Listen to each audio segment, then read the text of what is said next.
It was after deputation in 1999. We arrived back in Peru in December of 2000.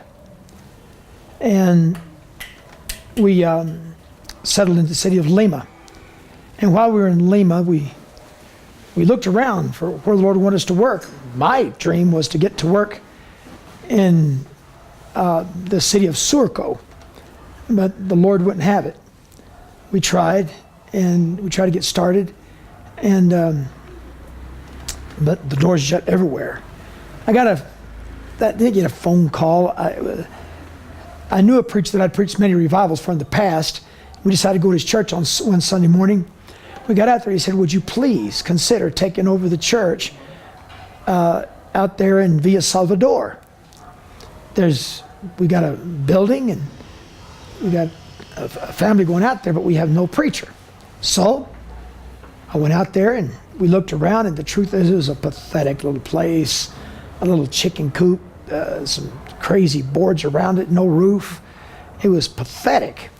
But there was 2 men and a woman going there. And somebody told them that we were considering going out there, and I was asked, are you going to come work here? I said, no way. And the lady looked at me and said, you're just a coward. You don't want to come out here and work. Well, I don't like being called a coward, so I told him, I said, what we'll do, we'll stay here for a little while. We'll stay with you until we can find somebody else. Well, we began preaching there, and next thing you know, somebody else came, and then somebody else came, and pretty soon, I say pretty soon, that's not really true.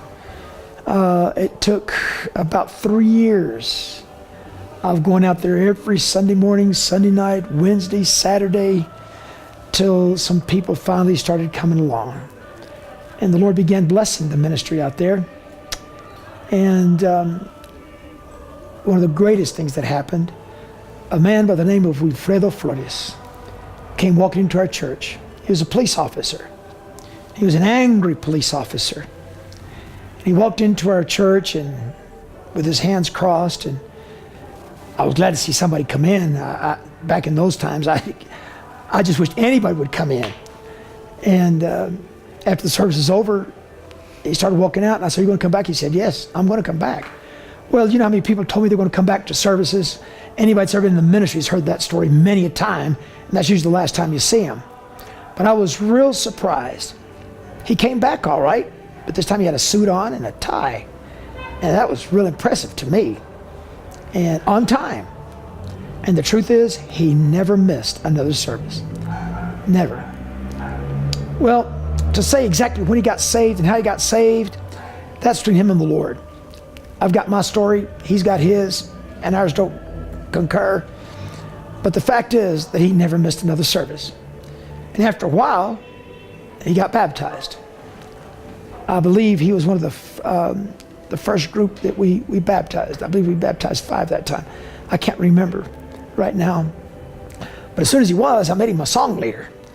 He was one of the worst song leaders you ever saw in your life. He didn't know any songs at all.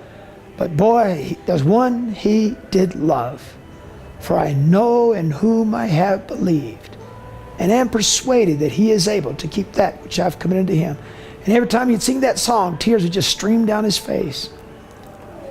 Well, after about a year and a half of him leading the singing, one day he's leading the singing and he just comes to a dead stop. And we all don't know what's going on. Then he says, that woman that just walked in the door is my wife. Of course, we're all curious. We all turned around to see who she was, and in walked Miss Vilma. At the time, they were separated. At the time, it was a real bad situation. But to make the real long story short, that you'll get to see in the next videos, she got saved, he got saved, that home got back together again, and today he's one of the most powerful preachers in all South America.